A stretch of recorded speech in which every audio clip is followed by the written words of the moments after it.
Dery tadi Ustadz Dery sudah cerita ya bagaimana Ustadz Dery ini juga yang pertama yang mendampingi pada saat itu prosesnya Inara menggunakan niqab gitu ya. Dimana Virgo waktu itu senang banget. Sampai nari-nari. Sampai nari-nari. Karena itu adalah sebagai solusi karena istrinya itu sering digoda-godain. Walaupun tahu itu udah ada di sebelah suaminya masih juga digoda-godain cowok gitu ya. Jadi itu untuk melindungi istrinya dari godaan cowok-cowok lain gitu ya. Nah, kemudian yang menjadi pertanyaan aku, memang ternyata benar sudah dikonfirmasi. Virgo sempat meminta supaya Inara itu mencopot cadarnya. Nah, yang aku tanyakan adalah, Pak Ustadz, kalau dalam keadaan seperti itu sebenarnya istri itu harus bagaimana gitu? Ya, gini Kak, kalau yang diminta suami itu tidak maksiat, maka istri mesti mentaati. Oh gitu? Ya, kalau maaf ya, cadar ini bagi sebagian orang ini wajib kan? Bagi sebagian ulama itu wajib. Kalau dia memegang pendapat cadar itu wajib, maka melepaskan bagi dia adalah sebuah kemaksiatan. Tapi ada orang yang memegang pendapat cadar itu sunnah. Nah, ketika dia memegang pendapat cadar itu sunnah, maka membuka wajah seperti kakak semua teman-teman di sini itu bukan sebuah dosa. Jadi mungkin Ina menganggap cadar itu wajib waktu itu ya, sehingga dia tidak mau membuka. Ya, cuma setelah aku jelaskan, di Indonesia hampir seluruh ulama Indonesia ini memfatwakan cadar itu sunnah. Kalau Saudi Arabia itu ulama mereka memfatwakan niqab cadar itu wajib. Sehingga kalau di Makkah Madinah kita jarang lihat wajah perempuan Arab, jarang. Kalau udah keluar mungkin masih banyak yang udah modernnya. Jadi kalau suami meminta istrinya untuk tidak bercadar, ya bisa dijelaskan baik-baik. Suami masih belum sampai kepahamannya, istri mesti bersabar. Istri mesti bersabar. Untuk ya udahlah kita jalan bareng-bareng, mungkin mundur sedikit dulu, asalkan bisa sampai pulang bersama. Istri mundur dulu. Mundur dikit, nanti jalannya sama-sama sampai menuju Allah gitu. Ya. Kan iman terus naik. Bukti yang menyuruh pakai cadar pertama itu Virgon. Yang menyuruh Virgon, yang melepaskan Virgon. Selama itu bukan ya, iman kepahaman berubah-ubah, iman berubah-ubah turun naik. Dan kita tidak boleh jadi hakim di sini. Maksudnya siapa yang salah gitu. Nah, seandainya ini kita ngomong secara general bahwa permintaan itu sebenarnya hanyalah alasan-alasan aja gitu. Untuk kan kadang-kadang suka gitu Pak Ustadz ya, secara umum gitu ya. Kamu harus kurus, kamu harus perawatan. Itu hanya dalil-dalil karena sedang tergoda di luar sana gitu. Nah, itu bagaimana? Wallahu a'lam bishawab. Jadi aku memang dari awal diminta Ina, aku tidak pernah mencampuri masalah persoalan rumah tangga mereka. Dan saya sangat menyesalkan ketika itu dipublish ke media awalnya. Cuman itu kata Ina kan terpaksa. Udahlah, itu udah terjadi. Nasi udah jadi bubur. Dan konsekuensinya biasanya rumah tangga kalau masalah pribadi sudah masuk ke publish, itu jarang bisa terselamatkan. Meskipun kadang suami itu salah, tapi kemarahan suami itu egonya udah terkena. Udah nggak bisa nih, kurang ajar nih, aku dipermalukan di satu Indonesia ini. Nah, jadi Virgon sangat marah dengan apa yang Ina buat, meskipun dia mengaku salah. Kata Virgon waktu kita teleponan waktu itu 45 menit telepon di Mekah waktu itu. Karena aku tidak membenarkan apa yang aku buat, aku salah. Tapi begini, dan itu nggak perlu kita jelaskan lah ya. Itu persoalan rumah tangga beliau. Cuman aku berharap masih ada jalan untuk rujuk, untuk berdamai ya. Cuman waktu itu Virgon katakan, Kanda, no way back. Nggak ada jalan balik, aku nggak akan mungkin rujuk lagi. Dan aku sebetulnya sudah dari dulu udah mau bercerai. Gitu. Jadi keputusan Virgon untuk berpisah itu sangat bulat.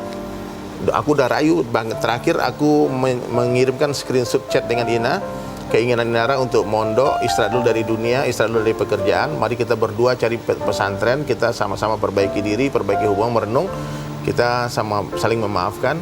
Dan aku kirim ke Virgon nggak balas. Ya kalau salah-salah aku minta maaf. Aku udah minta maaf kalau memang apa yang aku buat itu ternyata Virgon nggak suka gitu. Aku ngotot memaksakan mereka tuh mediasi gitu. Pak Ustadz, ini pertanyaan secara umum sih sebetulnya. Apa sih sebenarnya penyebab? Ini kan diawali dengan cinta, amat sangat cinta bahkan gitu, yang cinta yang indah gitu ya. Sampai hilang rasa cinta. Itu apa yang terjadi, yang mungkin terjadi, dan sebenarnya itu gimana harusnya baiknya ketika rasa itu hilang? Iya.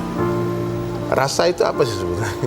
Bisa susah menceritakan rasa itu. Jadi gini loh, menceritakan rasa bagaimana? ketika seorang suami memandang ruhnya istrinya, ruhnya wanita itu Kak, semakin tua makin cantik Kak. Tapi kalau dia memandang fisik, fisik wanita tuh gadis, anak 1, anak 2, anak 3 tuh beda kan. Apalagi udah banyak lagi kan. Apalagi semakin tua umur kan. Umur 20, 30 dengan 40 tuh beda tuh. Gravitasi bumi, kerutan semuanya udah kendor di mana-mana. Itu nggak bisa. Tapi kalau orang memandang istrinya itu sebagai amanah dari Allah yang harus dia jaga sampai berjumpa dengan Allah di surga, maka bagaimanapun kekurangan istrinya dia akan terima. Mencintai kelebihan semua orang bisa, tapi untuk memahami kekurangan dan menerima kekurangan itu hanya orang-orang yang ikhlas yang bisa. Oke.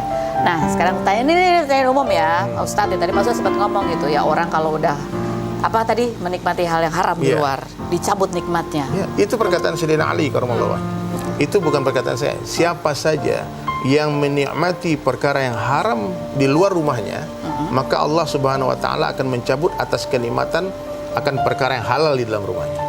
Jadi orang yang suka berzina di luar rumah, baik laki perempuan, ya, nanti dia pulang ke rumah dia mandang pasangnya itu jijik.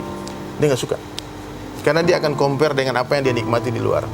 Yang orang yang berjumpa dengan dia harus perawatan dulu, ke salon dulu, berdandan dulu, ya. Sementara dia pulang ke rumah lihat istrinya masih ngepel, masih rambutnya kemana-mana, belum mandi.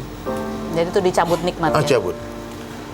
Maka solusinya apa? Orang yang sudah terlanjur hilang rasa itu.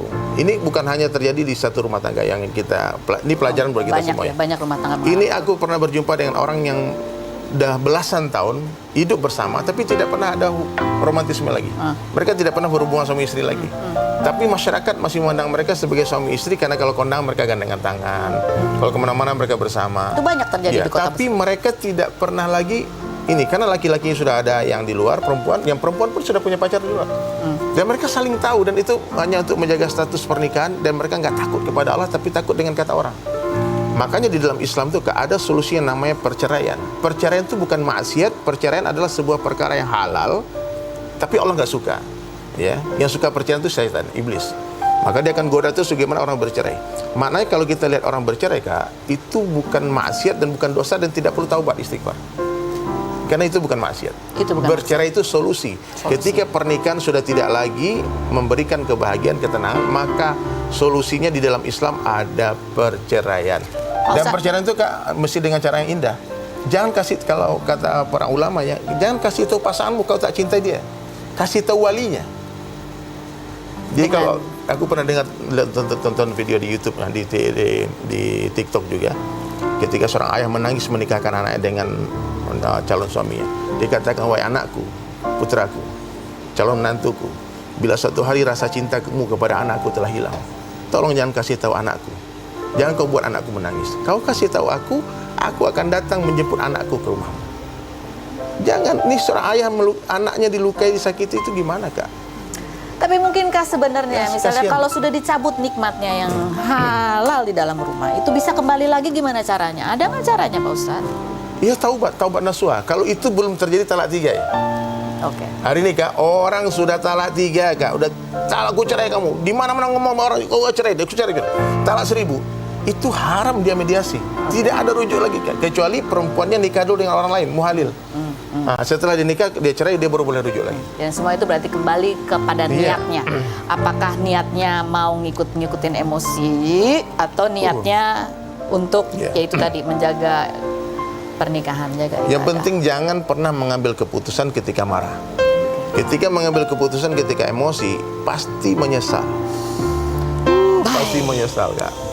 Begitulah manusia ya Pak Ustadz. Ya, terima kasih sudah hadir Pak Ustadz. Ya Allah. Nanti kita akan bikin janji untuk bisa ngobrol sama Inarah begitu ya, apa yang dialami. Mungkin dari proses yang dialami itu kita bisa belajar sesuatu dari apa yang Inarah pelajari juga dari proses yang sedang dia jalani ini ya. Nah, tapi kita mau ngobrol dulu sama bintang tamu kita yang lain. Ini ada Fahmi dan Ratu. Ini adalah 2 orang konten kreator begitu ya, yang viral. Dulu pacaran, habis itu putus, habis itu sekarang lagi dicie-ciein lagi karena mereka bikin konten bareng lagi. Kita lihat dulu profil mereka berikut ini.